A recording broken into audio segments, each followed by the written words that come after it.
biofisika. Apa saja? Yuk, silahkan kita diskusi saja. Sudah dibaca kok. Bila perlu nanti slide-nya nggak usah di satu persatu. 20 menit, 30 menit selesai.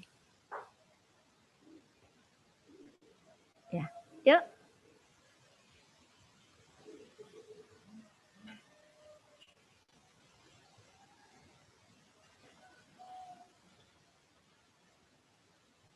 Nggak usah di sebat slide yang tadi dibaca, mungkin ada yang belum membaca. Kalau praktek kebidanan yang menggunakan ilmu biofisika apa saja ya? Kira-kira apa saja ya? USG, Bu. USG. Terus apa lagi? ECG, Bu. Apa? Doppler. Apa? Doppler, ya. Doppler. Terus apa lagi? Suction, Ibu. Apa itu CTG? Pemeriksaan denyut jantung janin. Atau singkatan dari apa itu CTG? Kardiotokografi. Iya, digunakan pada saat kapan itu?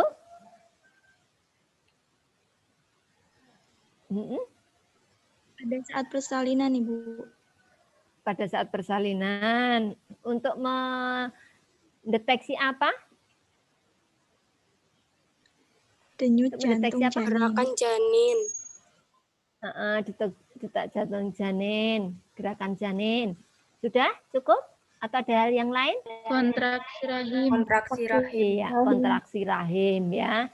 Jadi ada 3 hal ya yang diperiksa di dalam CTG. Biasanya digunakan pada saat proses persalinan. Persalinan yang bagaimana? Yang normal? Skala berapa? Belum, Bu. Ya, ya kira-kira pada saat persalinan yang patologis. Jadi kalau normal tidak perlu ya. Kenapa kok tidak perlu? Karena ya alatnya kan juga perlu. Tidak semua fasilitas kesehatan ada ya. Ya, terus apa lagi tadi? USG. Untuk mendeteksi apa USG?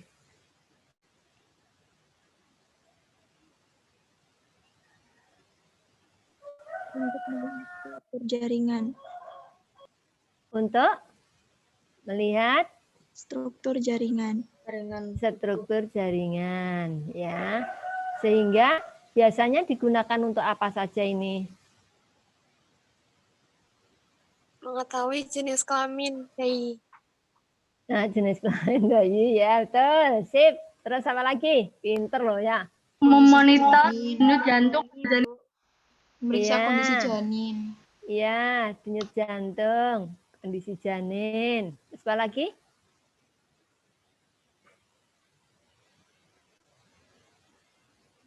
Biasanya? Selain itu? Posisi. Iya, posisi, kelainan letak ya. Terus apa lagi? Memonitor perkembangan janin. Iya, monitor perkembangan janin sampai nanti bisa diketahui berapa TBC janin ya. Terus apa lagi?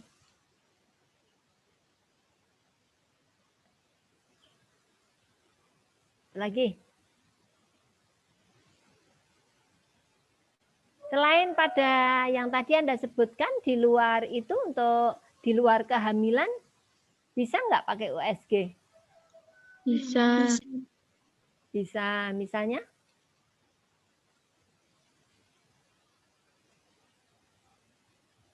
Ada? Ya, pelajarannya belum sampai ya, tapi paling tidak pengalaman-pengalaman yang pernah ada, misalnya tumor, mioma ya. Ya. Jadi pada pertemuan siang hari ini kita akan kira-kira akan bahas ini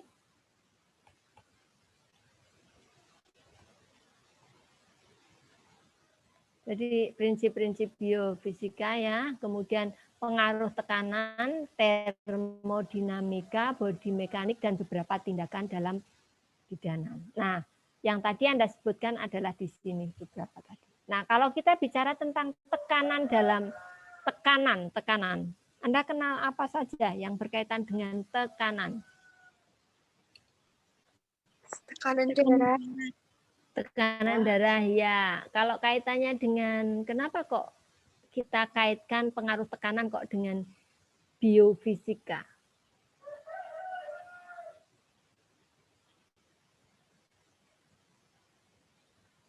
Yuk, apa?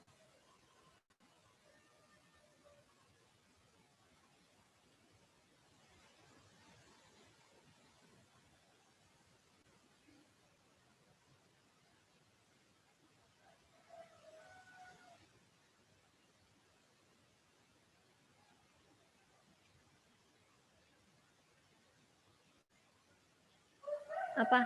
Yuk.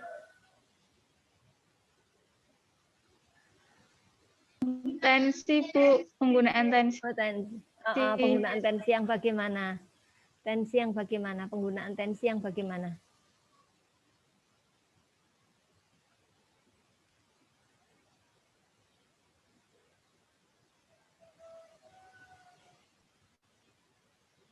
Nah, ini nanti yang akan kita lihat ya.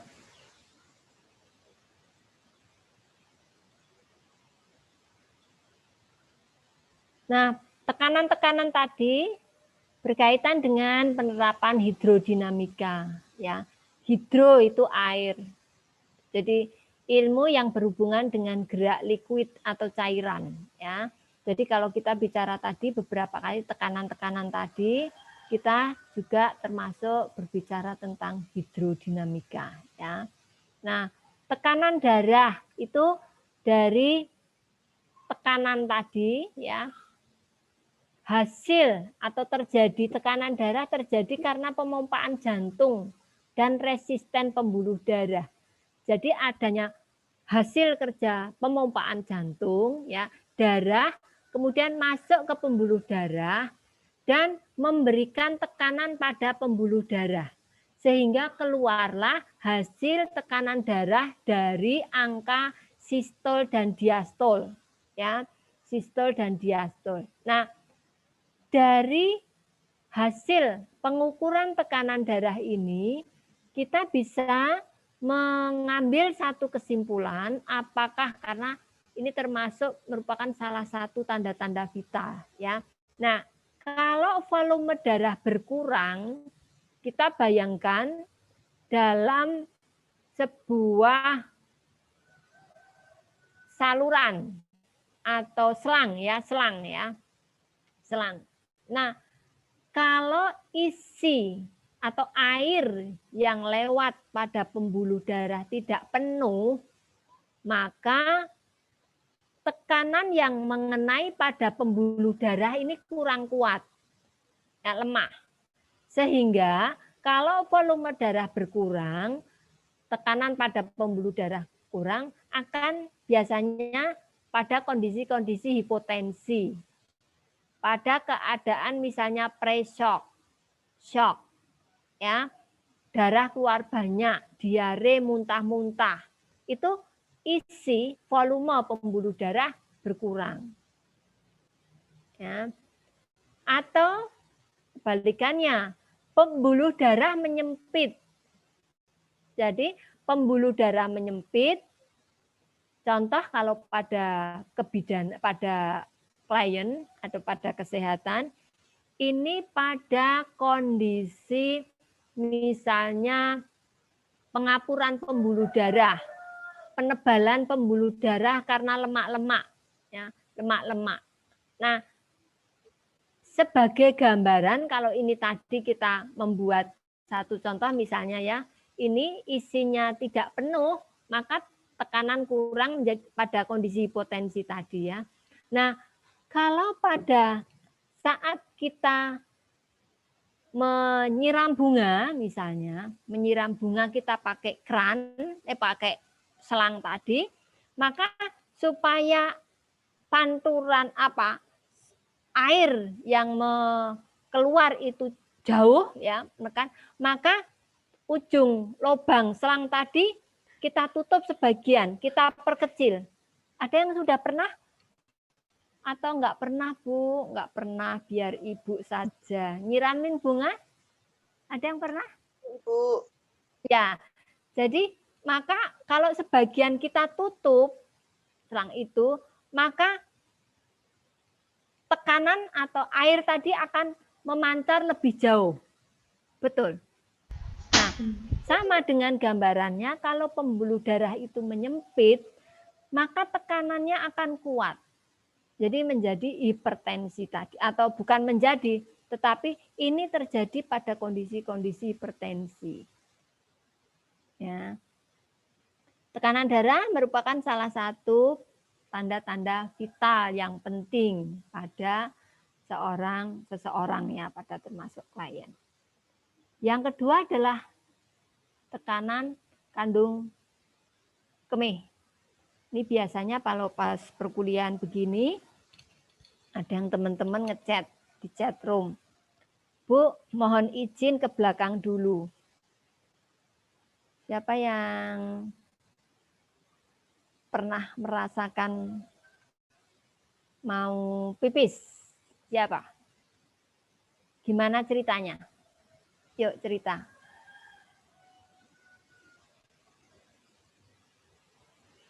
Halo? Halo? Ada orang kah? Ada, Bu. Oh, ada. Ya, ya. Siapa yang belum pernah pipis? Nggak ada kan? Semuanya sudah ya?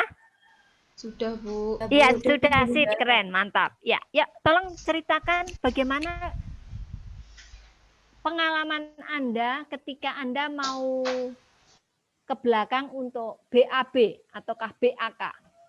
BAB itu apa ya? Buang air besar. Ya, buang air besar. Ya. Terus kalau BAK? Buang air kecil. Ya. Air kecil. Bagaimana ceritanya? Ceritanya gimana?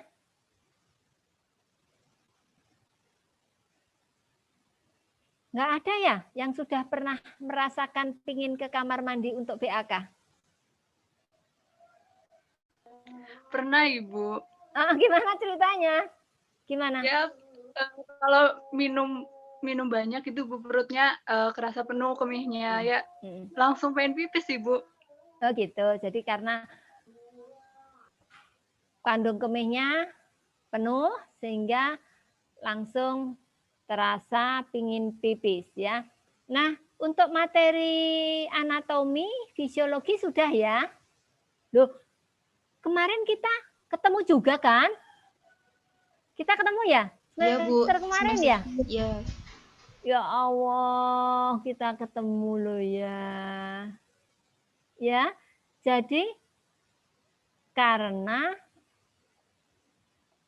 akumulasi penuhnya kandung kemih tadi menekan persarafan sehingga menimbulkan kesadaran ingin berkemih. Jadi tekanan pada sfinkter atau persarafan yang ada di sfinkter uretra tadi menyebabkan kesadaran. Maka kalau orang yang masih kuat kontraksi ototnya, penguasaan ototnya, dia bisa pergi ke kamar mandi. Sudah sampai kamar mandi dia kencing. Tapi pada orang-orang yang lansia, persarafannya sudah tidak terkontrol sehingga tidak ada perasaan ingin berkemih tadi, ya. Kemudian demikian juga ini sama mekanismenya dengan pada gastrointestinal, ya, pada rektum, ya, pada feses. Nah, yang kedua pada bola mata, ya, bola mata. Jadi Di dalam bola mata itu ada cairan bening dalam bola mata, bukan air mata ya, tapi cairan di dalam bola mata. Cairan bola mata ini akan menjaga bola mata dalam bentuk dan ukuran. Karena kalau bentuknya berbeda, nanti akan berhubungan dengan proses penglihatan. Ya, karena titik fokusnya akan berubah. Ya. Jadi apabila ada gangguan atau sirkulasi tidak berjalan dengan lancar, bola itu maka akan terjadi peningkatan tekanan. Nah, biasanya juga akan pusing rasanya kalau ada peningkatan pada bola mata ya, gangguan penglihatan. Terus yang berikutnya adalah tekanan dalam kebidanan. Ini yang digunakan pada proses persalinan ya. Sekarang masih semester 2 itu pasti baru hamil ya. Hamil. Jadi pada proses persalinan itu yang normal kantong ketuban itu kulit ketuban akan pecah pada saat menjelang kala 2 ya. Pada saat menjelang pembukaan lengkap. Nah, kalau belum pecah, maka pada saat menjelang persalinan tadi, menjelang kala 2 tadi baru dipecah. Tapi kalau pada saat masih awal atau nanti pada kelainan persalinan misalnya ketuban pecah dini, itu kulit ketuban sudah pecah sebelumnya sehingga tekanan pada jalan lahir itu rendah sehingga pembukaan jalan lahir tidak berjalan sesuai dengan semestinya karena penekanan kantong anion menambah pembukaan serviks ya. Jadi contoh serviks ini kulit ketuban, maka dia akan menekan supaya pembukaan lebih besar. Tetapi kalau kulit ketubannya sudah pecah, tekanan ini akan berkurang. Sehingga pada KPD, ketuban pecah dini, ya, kemudian pada anensepal itu yang kemarin sudah ya pada pemeriksaan bayi ya, kepala tempurung otak, tulang kepalanya tidak ada. Sehingga penekanan pada jalan lahir akan rendah, berkurang. Sehingga pembukaan juga akan terhambat. Ya. Itu pada tekanan-tekanan dalam kebidanan. Misalnya contoh juga besok akan juga pada saat misalnya pada saat proses persalinan sungsang ya dilakukan penekanan pada bagian fundusnya, kemudian pada saat adanya perdarahan postpartum karena atonia uteri itu juga dilakukan penekanan ya. Ya, kemudian itu yang berkaitan dengan penekanan. Ada pertanyaan sampai di sini? Lanjut. Ya, lanjut ya. Nah, pokok bahasan yang kedua adalah berkaitan dengan apa tadi ya? Termodinamika yang berkaitan dengan pengaturan suhu tubuh ya. Suhu tubuh atau termodinamika tadi, transfer panas, energi panas yang hilang atau masuk ke dalam tubuh melalui kulit itu dikenal dengan 4 cara ya. Yang pertama adalah dengan konduksi, kemudian konveksi, radiasi dan evaporasi. Ada yang bisa menyebutkan contoh kalau perpindahan panas melalui konduksi, baik itu kepanasan atau kedinginan.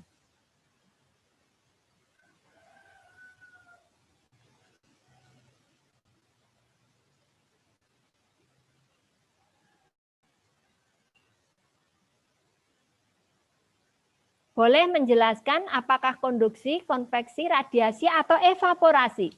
Silakan. Ketika Anda kepanasan atau ketika Anda kedinginan karena apa?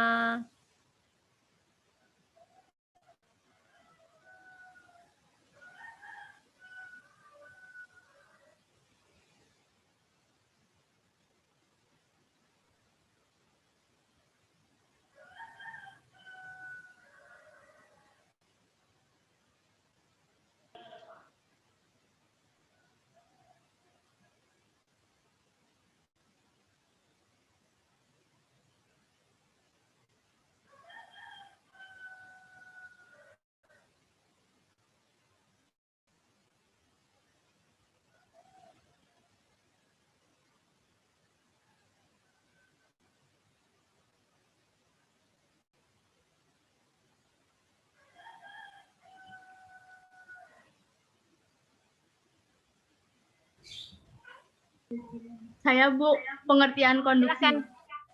Ya, silakan. Siapa ini? Pengertian konduksi adalah perpindahan Rista. panas melalui perantara. Contohnya, Rista?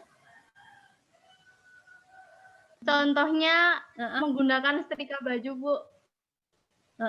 Ya, gimana? Menggunakan setrika baju?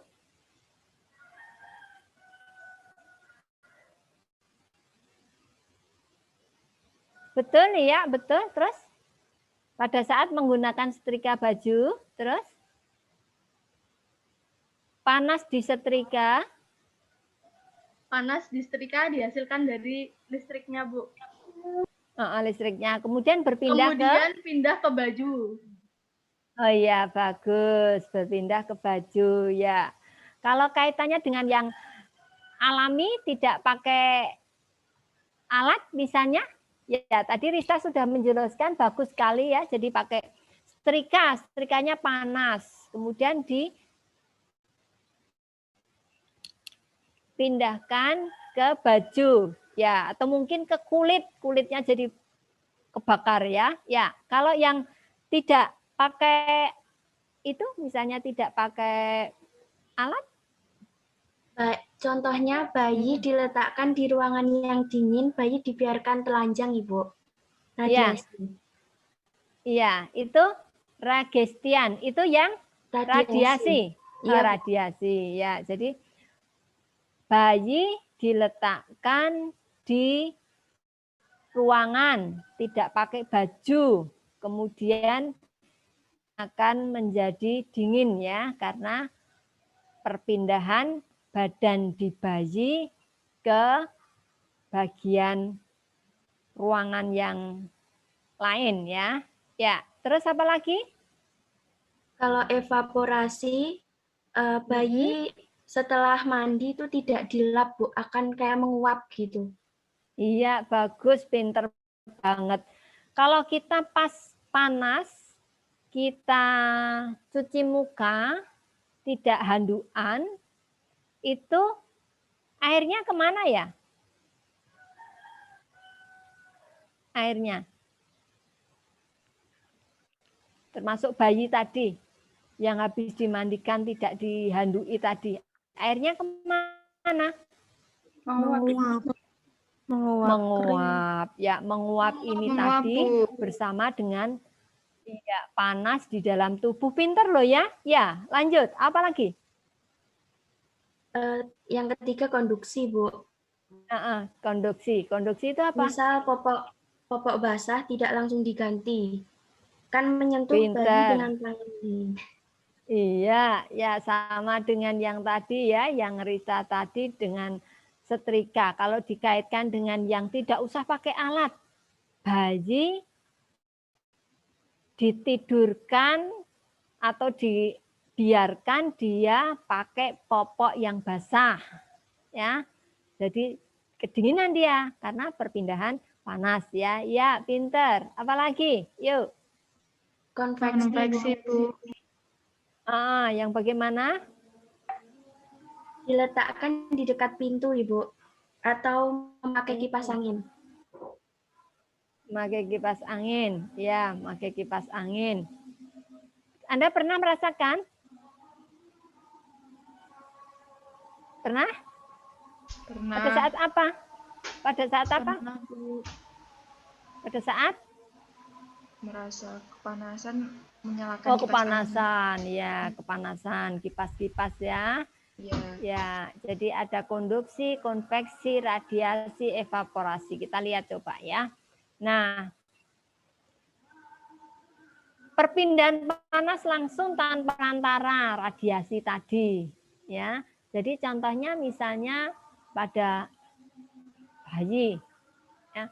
Bayi ini ditempatkan yang tidak terbuka. Karena apa? Karena nanti akan perpindahan panas yang tadi disampaikan. Sehingga nanti kenapa kita harus tahu 4 konsep perpindahan panas tadi, selain berkaitan secara umum, kesehatan secara umum, terutama adalah pada pencegahan bayi baru lahir. Ya. Terus yang juga pada proses terapi untuk mengurangi rasa nyeri, jadi ada inframerah. Ya. Kemudian juga mungkin juga pada ya ini ya, jadi pakai dikasih lampu dengan inframerah untuk mengurangi rasa nyeri pada pasien. Biasanya pada persendian ya, pada kelompok-kelompok yang ya lanjut usia, artritis ya, berikan inframerah. Yang kedua adalah konduksi. Maka ya pada saat menolong persalinan sebelum bayi lahir, kita sudah menyiapkan meja bayi atau yang untuk menerima nanti bayi itu sudah dipanaskan dulu. Ya. Yang nanti untuk menerima bayi, apalagi kalau bayinya nanti aspeksia, sehingga tempat tidurnya dihangatkan. Kemudian proses terapi kompres hangat untuk mengurangi rasa nyeri. Juga selain kompres hangat untuk mengurangi rasa nyeri, kalau dulu panas itu kompres dinginnya adalah dingin pakai es kadang-kadang ya. Tapi ternyata dengan pakai es tadi akan menyebabkan vasokonstriksi, pembuluh darah mengecil, sehingga justru panas tidak akan cepat turun. Kalau sekarang adalah kompres hangat. Supaya apa? Supaya proses perpindahannya cepat dari yang panas ke hangat. Ya, dibandingkan dengan yang panas ke beku tadi, es tadi. Sulit ya, jadi penurunan panasnya sulit. Kemudian yang pakai konveksi ya, pergerakan dari udara tadi misalnya ya. Nah, bayi yang diletakkan di dekat jendela sehingga AC jadi nggak boleh kurang dari 25. Kemudian pada inkubator, sudah ada yang pernah melihat inkubator? Sudah ada yang pernah melihat inkubator? Sudah, Bu. Oh, sudah, ya. Apa yang dilihat di dalam inkubator? Ada lampu? Anda pernah lihat lampu? Iya, Bu. Ya, jadi lampu itu juga akan menghantarkan panas tadi. Jadi inkubator bayinya tidak kedinginan ya. Itu adalah penggunaan teori perpindahan panas dengan konveksi tadi pada asuhan bayi ya. Kemudian yang keempat adalah evaporasi. Tadi sudah betul, jadi bayi basah. Anda kepanasan, cuci muka ya. Ini airnya ikut menguap. Nah, penguapan ini akan membawa panas juga sehingga bayinya bisa hipotermi ya. Nah, kemudian body mekanik. Anda kenal dengan posisi tidur apa saja?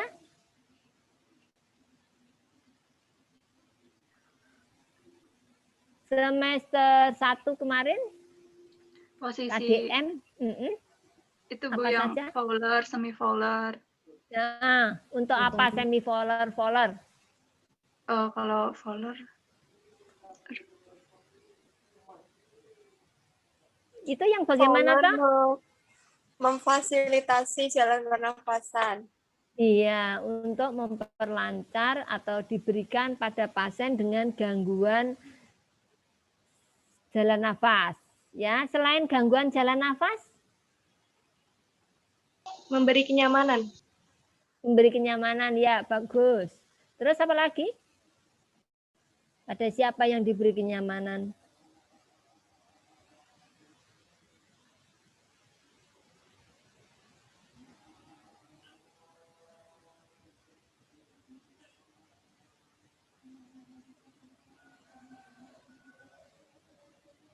Ya, terus apa lagi selain fowler, semi-fowler? Gangguan nafas. Terus apa lagi? Posisi tidur apa? Pronasi, Bu. Pronasi. Siapa ini? Yang menjawab? Andin. Iya, Andin. Ya, pronasi. Yang bagaimana Andin? Contohnya yang berkaitan dengan pasien? Kayak tengkurap gitu loh, Bu. Tapi kepalanya menghadap ke samping. Kalau yang telentang disebut apa? Supinasi. Supinasi, ya. Kalau Litotomi. Lateral, apa? Bu. Apa? Posisi lateral. Iya, posisi lateral. Untuk apa ini posisi lateral? Untuk mengurangi lordosis dan meningkatkan kelurusan punggung yang baik. Punggung. Ya, jadi pada ibu hamil itu kalau siang terutama ya tidak harus tidur terlelap, tetapi ibu tiduran ya dalam keadaan mungkin tadi miring tadi, tadi ya untuk mengurangi tekanan pada beban pada punggung ya. Nah, yang posisi tidur kalau kaitannya dengan kebidanan ya. Break sebentar ya, ada azan.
Ya, lanjut ya. Ya, jadi pada ibu hamil, tidur setengah duduk untuk kenyamanan tadi. Kalau kenapa tidak boleh terlentang? Karena kalau terlentang, arteri uterina yang mendarai, yang memberikan oksigen pada janin akan tertekan sehingga tidak dianjurkan untuk tidur terlentang, ya. Kemudian tadi untuk kenyamanan tadi. Kemudian ini apa ini namanya ya? Posisi apa ya ini ya? Ini polar, semipolar. Kalau ini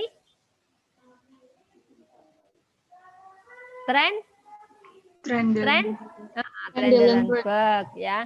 Jadi Trendelenburg itu digunakan juga untuk membantu mengoreksi kelainan letak secara fisiologis ya. Kemudian juga pada keadaan tali pusat menumbung atau terkemuka ya. Jadi tali pusat ketika tadi pada saat pecahnya kulit ketuban, misalnya pada air ketuban yang banyak itu hidramnion, maka air ketuban bisa ikut mendahului kepala ya. Maka supaya tali pusat tadi tidak tertekan dengan bagian bawah janin, untuk melakukan rujukan posisi pasien dibuat Trendelen supaya misalnya ada ini ya posisi nanti pada pertolongan ya pada persalinan patologis ya ini Trendelen bisa ya. Kemudian yang berikutnya adalah kalau ini posisi apa ya? Posisi knicis ya, Bu? Iya, betul. Knices ya, Maria. Knices. Untuk apa?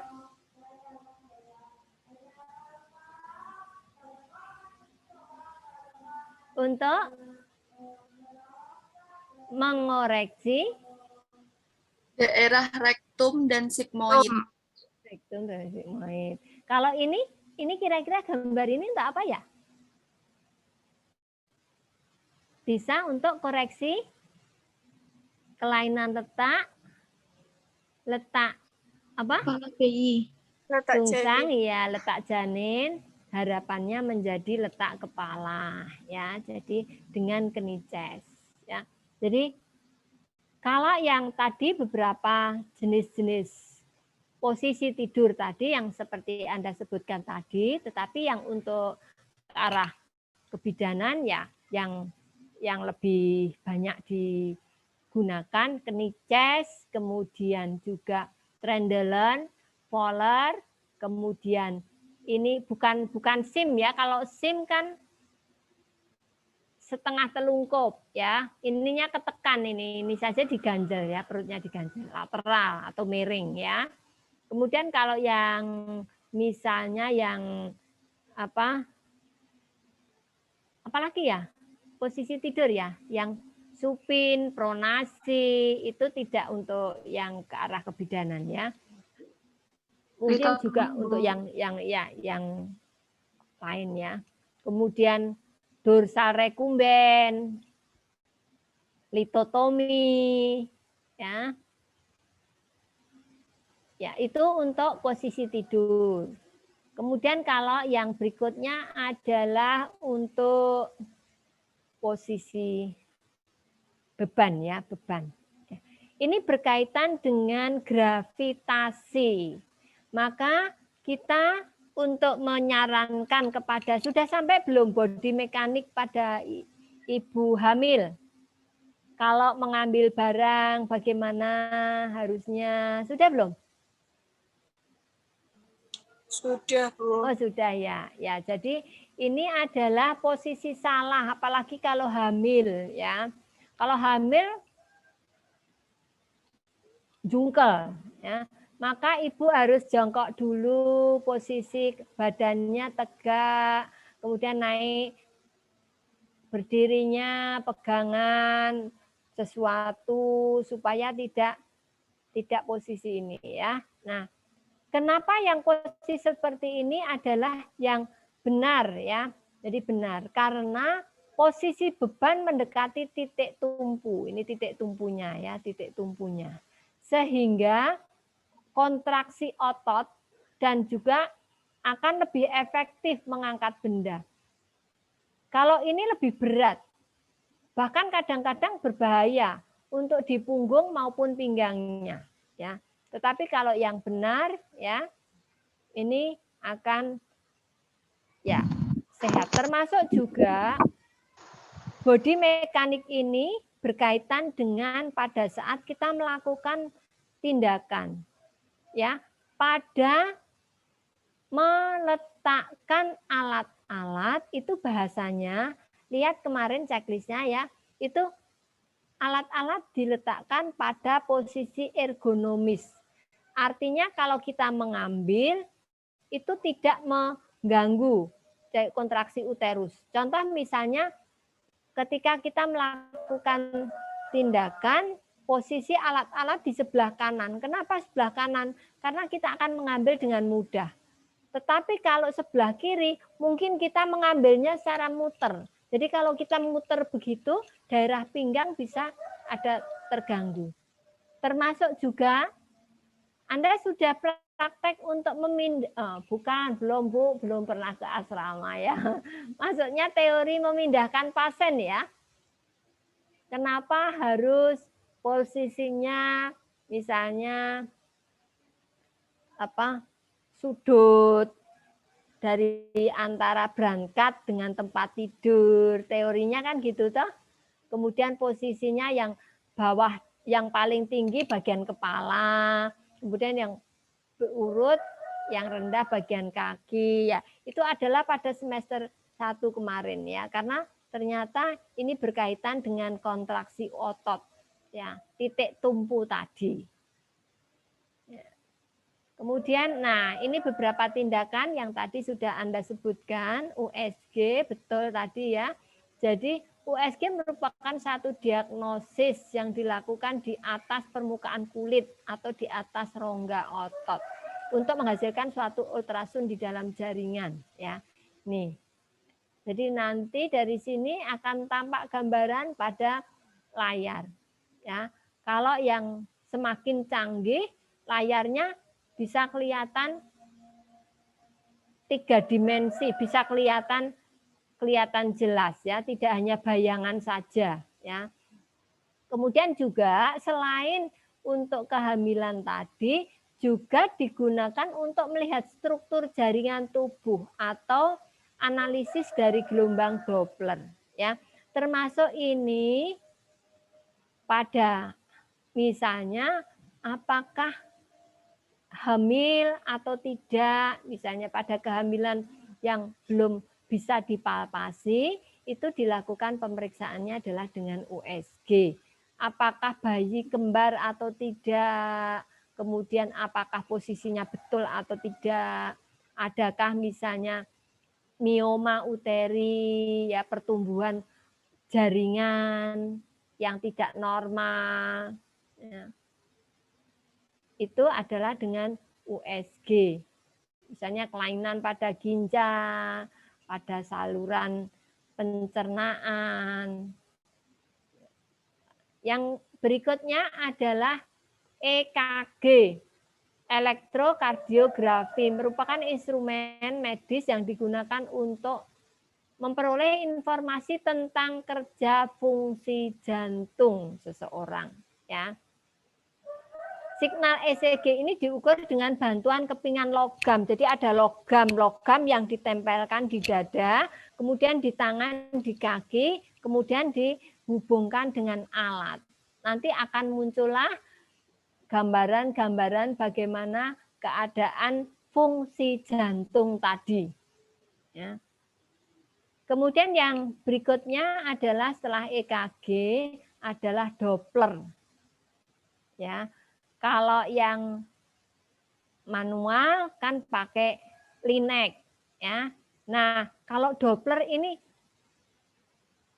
menangkap frekuensi dan panjang gelombang tadi menjadi suara yang dikeluarkan oleh dibantu dengan sebuah alat tadi.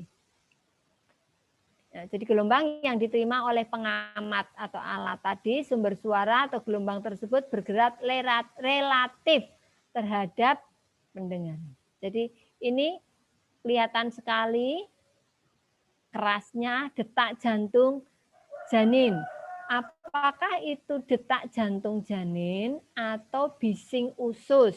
Ya, ya sebenarnya kalau Anda bisa, ya saya kira mungkin nanti beberapa saat lagi Anda masuk ke laborat, ya bisa membedakan ini jantung, detak jantung janin atau tadi peristaltik, pergerakan dari tali pusat, ya. Kemudian yang berikutnya adalah suction. Suction ini adalah untuk menghisap lendir atau sekret, ya. Delay, ini namanya delay, ya. Jadi ada suction yang suction alat elektrik, ada yang manual, ya. Kalau bayi itu yang disarankan adalah pakai manual, pakai delay ini, ya. Kalau atau pakai yang plastik gitu ya, yang disedot. Kalau yang suction pakai mesin, karena untuk suction itu tidak hanya digunakan untuk BBL yang aspeksi saja untuk mengeluarkan lendir-lendir tadi, tetapi juga pada pasien-pasien yang koma, tidak sadar, misalnya fraktur, kecelakaan pada daerah muka, ya, sehingga tidak bisa mengeluarkan sekret. Kalau tidak dikeluarkan nanti bisa terjadi aspirasi, ya, masuk ke saluran pernapasan. Maka dilakukan suction, ya, pasien koma tidak sadar, ya. Kemudian yang ya ini adalah vakum ekstraksi. Jadi bedanya kalau dengan forceps. Kalau vakum ekstraksi itu ada dua kekuatan untuk mengeluarkan janin. Yang pertama adalah kekuatan tenaga yang penolong, ya, ekstraksi tadi, dan juga tenaga mengedan ibu. Kalau ibunya masih bisa mengedan tetapi tidak kuat, maka pertolongannya adalah dengan vakum ekstraksi, ya.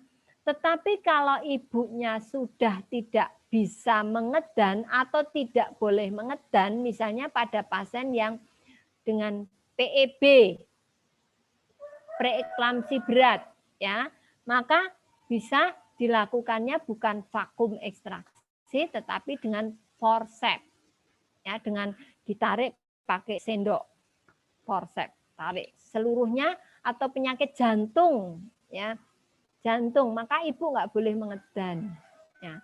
Nah, ini nanti, ya, nah ini yang forceps, ini forceps. Kalau forceps itu kekuatannya adalah hanya pada penolong. Tetapi kalau vakum itu ada dua, ya. Jadi pada ibunya masih ngeden, masih ada kontraksi uterusnya, ibunya masih operatif, masih bisa ngeden dengan forceps. Ini yang gambar vakum, ya. Terus yang CTG yang tadi Anda sebutkan, kardiotomografi. Ini adalah pada saat persalinan, terutama adalah persalinan patologi. Kardiotomografi ini nanti dihubungkan dengan sebuah alat. Alat ini akan menimbulkan satu rekaman gelombang. Ada gelombang denyut jantungnya, ada gerakan janinnya, dan ada kontraksi rahimnya. Ya. Itu yang untuk alat-alat yang digunakan pada proses praktek pelayanan kebidanan. Ya, sampai di sini. Ada pertanyaan? Kalau tidak ada, kita masuk ke, ada pertanyaan? Assalamualaikum Ibu, izin bertanya. Ya, waalaikumsalam. Bu, saya Ya. pernah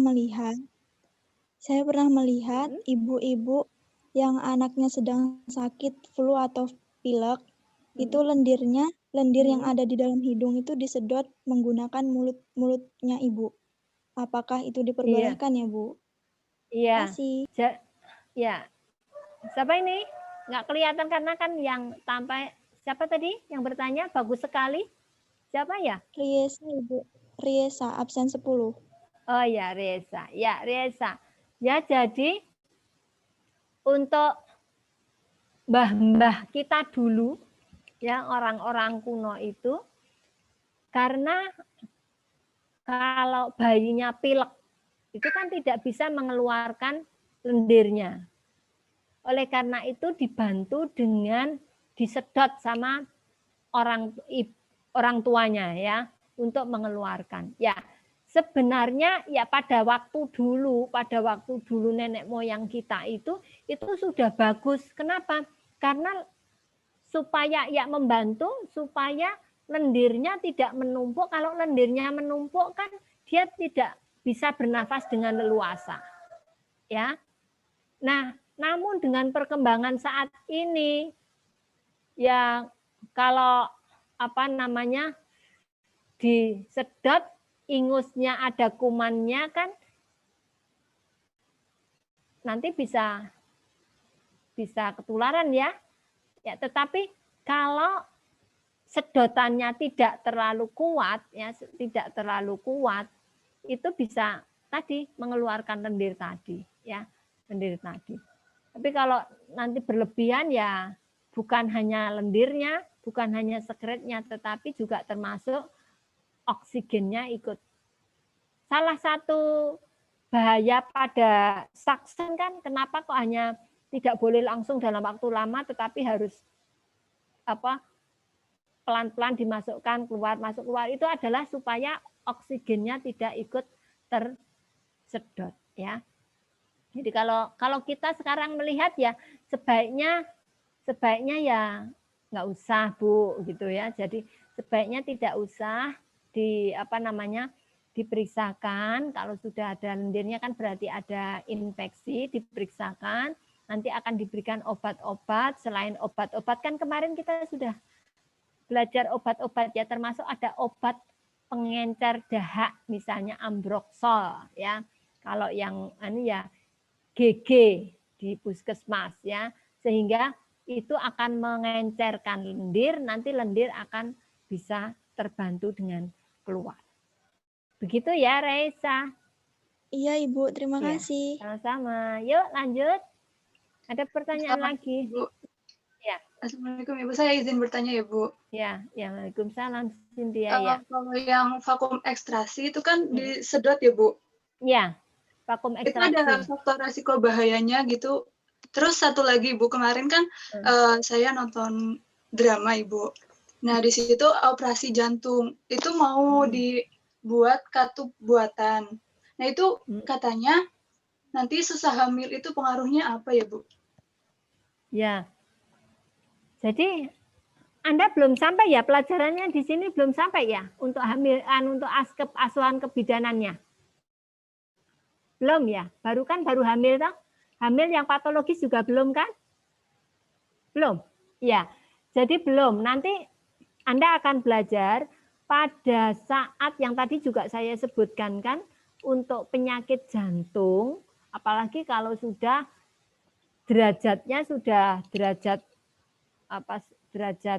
lebih parah ya, maka ibu tidak boleh hamil.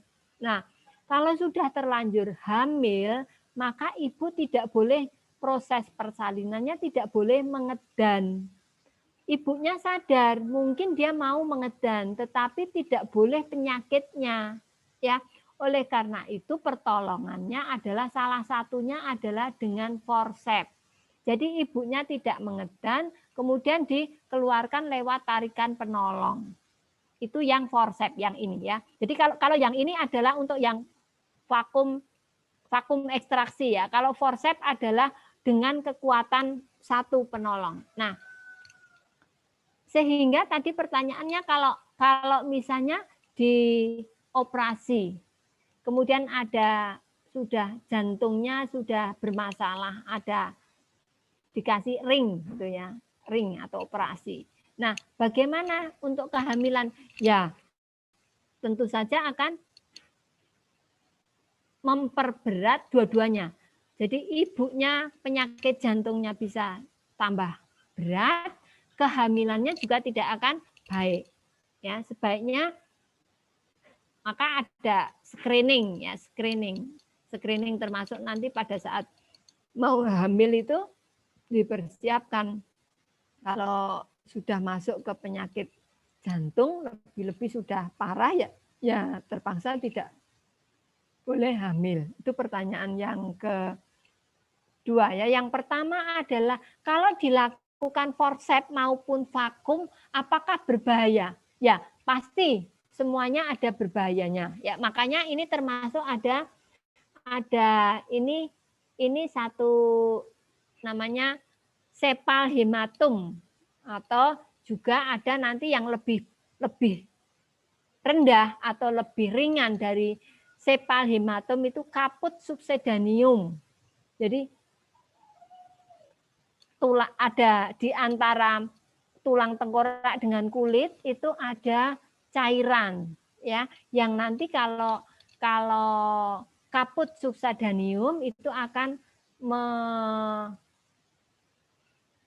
diserap resorpsi oleh tubuh lebih cepat. Mungkin nggak sampai berminggu-minggu, sudah beberapa hari itu akan mengecil ya, sudah akan kembali normal. Tetapi kalau sepal hematum namanya hematum, gitu berarti kan dari darah. Jadi isinya adalah tumpukan darah karena ada pembuluh darah yang pecah. Ya, itu salah satu bahayanya. Dan ya karena ini adalah ada intervensi dari luar, ya, nanti Anda searching bahaya resiko untuk terjadinya dari forceps ataupun vakum ya. Tetapi ini lebih dipilih dibandingkan kalau tidak ditolong dengan ini, misalnya dengan operasi lukanya lebih banyak. Kalau tidak dikeluarkan dengan cara pertolongan tadi dengan tenaga dari luar tadi, mungkin akan meningkatkan kematian bayi maupun juga ibu. Jadi pasti semua tindakan ada resikonya, ada resiko tadi ya. Tetapi seberapa besar resiko itu efektif kemarin ya. Kalau ternyata lebih rendah dibandingkan efek bagusnya ya berarti menjadi pilihan. Begitu Cynthia? Ya. Bu, terima kasih. Ya, sama-sama. Ada lagi? Cukup, kita masuk ke slide berikutnya. Terima kasih untuk teman-teman yang sudah mengumpulkan tugas yang kemarin ya, tugas-tugas yang kemarin. Saya kalau ada tugas-tugas begitu, saya akan juga ambil sebagian soal-soal dari tugas yang Anda kumpulkan. Jadi silakan saling men-share ke teman Anda. Siapa tahu yang menjadi pas kebetulan kena kocokan keluar gitu, mungkin punya keirunisa ya, mungkin ya, jadi bisa yang lain bisa ikut membaca atau mungkin punya yang lain ya silakan saling bertukar pengalaman. Nah, itu yang sama dengan yang sebenarnya adalah pada RPS atau kontrak belajar Anda sudah membaca bahwa tugas Anda adalah melakukan. Jadi kalau saya lupa menulis tugas di slide, maka sebenarnya Anda juga wajib melakukan karena di kontrak Anda sudah ada. Lakukan searching literatur berkaitan dengan biofisika, buat resume, tambahkan contoh atau aplikasi dari pelayanan kebidanan. Begitu. Untuk tugas ada pertanyaan? Tidak ada. Siapa yang sudah buka healthy? Anda sok buka healthy ya. Jangan hanya si pen saja, tetapi Anda juga perlu buka. Ya, jadi di sana sudah saya buat folder untuk pengiriman tugas Anda. Ya, saya kira itu untuk pertemuan sore hari ini. Semoga semuanya dalam perlindungan Allah, diberikan kesehatan, dan sekali lagi saya pesan bahwa kalau sekarang masih kondisinya pandemi ya, jadi kondisi saat ini yang tidak memungkinkan Anda belajar langsung di kelas, belajar adalah kebutuhan Anda, bukan kewajiban, tapi kebutuhan. Ya, jadi kalau kebutuhan, semuanya merasakan bahwa itu adalah kebutuhan, maka semuanya diawasi, tidak diawasi, semuanya akan belajar dengan baik. Ya, materi sudah disampaikan, Anda baca, gitu. Jadi jangan sampai Anda sama sekali belum pernah baca, ya. Begitu. Kemudian kalau pada saat kuliah dengan daring itu nggak kelihatan. Yang kelihatan katakanlah wajah Anda kelihatan karena on kamera, ya. Tetapi apa yang Anda lakukan itu adalah hanya Allah dan Anda yang tahu, serta di lingkungan Anda, ya. Ketoknya jam kuliah, kenapa kok WA-WA-an mungkin, atau cerita dengan yang lain, itu adalah tanggung jawab Anda sendiri, ya. Saya yakin semuanya tidak ada yang seperti itu karena Anda adalah anak-anak cantik, ya. Anak-anak manis yang semuanya menyadari bahwa belajar adalah kebutuhan Anda. Sayang sekali kalau waktu yang Anda lewatkan tidak digunakan dengan baik orang tua yang sudah membiayai Anda, ya. Ya, kira itu anak-anakku semuanya tetap semangat. Kelihatannya kita sudah 3 topik, ya. 3 topik kita sudah selesaikan. Nanti soal-soal di UTS ataukah UAS nanti Anda belajar dengan baik, ya. Semoga kesempatan lain kita bisa bertemu baik secara luring langsung, misalnya kita bisa skill lab di laborat, ya. Sayang banget kalau misalnya tidak sampai ke laboratorium, nyontek gimana, nginfus gimana, ya. Gitu ya. Ya, gitu. Terima kasih untuk perhatiannya. Sehat selalu, sehat selalu, sehat selalu, ya. Semangat semuanya. Ya, saya akhiri. Wassalamualaikum warahmatullahi wabarakatuh. Waalaikumsalam warahmatullahi wabarakatuh. Ya, silakan untuk si pen, untuk si dokumentasi, untuk mendokumentasikan kegiatan pada pagi hari ini semuanya senyum, ya. Kalau senyum itu senyum, Ibu. karena iya, kalau senyum itu banyak hormon-hormon yang keluar, kebahagiaan, ya, sehingga nanti daya tahan tubuh juga akan meningkat. Kalau senyum itu bibirnya ditarik ke belakang 2 cm, 2 cm atau 7 cm, ya? 2 cm ada, ya. Kemudian dipertahankan dulu, jangan cepat-cepat ditutup, gitu, ya. Bukan soal hanya saat difoto saja, tetapi sering kita melakukan supaya apa? Supaya termasuk afirmasi positif, ya. Saya hari ini bahagia, saya hari ini sehat, saya hari ini penuh berkah, ya. Itu selalu kita inikan. Sehat, bahagia, dan saya selalu bersyukur, gitu, ya. Ya, yuk, siapa yang mengabadikan? Silahkan. Ya, senyumnya yang cantik. Sebelumnya Ibu izin bertanya, Ibu. Ya, apa? Untuk Cynthia. Absen di healthy ada di healthy? Di healthy? Boten enten. Enggak ada toh. Ya, coba nanti, karena kalau nggak ada nanti saya koordinasi dengan yang ini ya untuk Bu Ria atau yang lain. Saya minta tolong Cynthia dulu ya. Ini kan 54 berarti ada 3 yang tidak. Ada yang keluar masuk, Ibu. Oh, keluar Insya Allah masuk. masuk semua. Enggak. Oh, ikut semua ya, insya Allah ikut semua ya.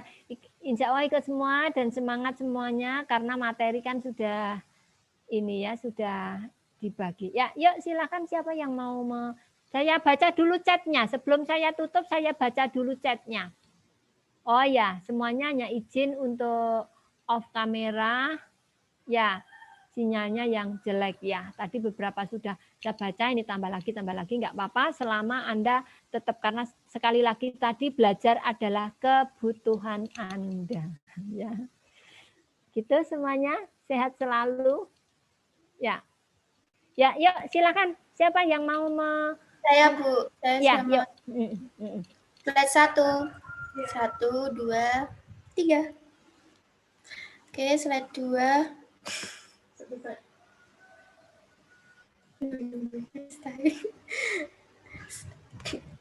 Ayo, 1, 2, 3. Wis. Lanjut. Slide. Sudah. Slide-nya berapa? Sudah, Bu. Oh, sudah. Oh, iya. Iya. Kan senyum terus karena kita nggak tahu kita ada di slide berapa.